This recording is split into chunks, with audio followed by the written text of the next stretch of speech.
I'm very emotional right now. আসলে সবার কথা শুনে আমার মনে হচ্ছে যে আহ, সেই শুরু করেছিলাম 2020 সালে ছোট একটা ক্যারেক্টার নিয়ে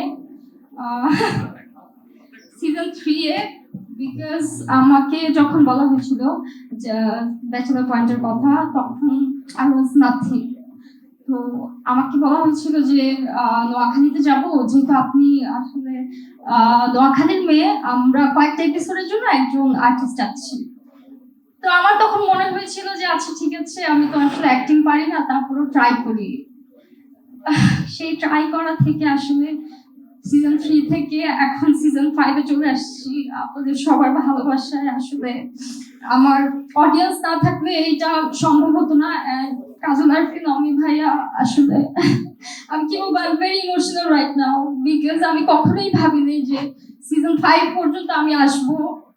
যখন কোথাও যাই সবাই আসলে এত মানে কাছের মনে করে।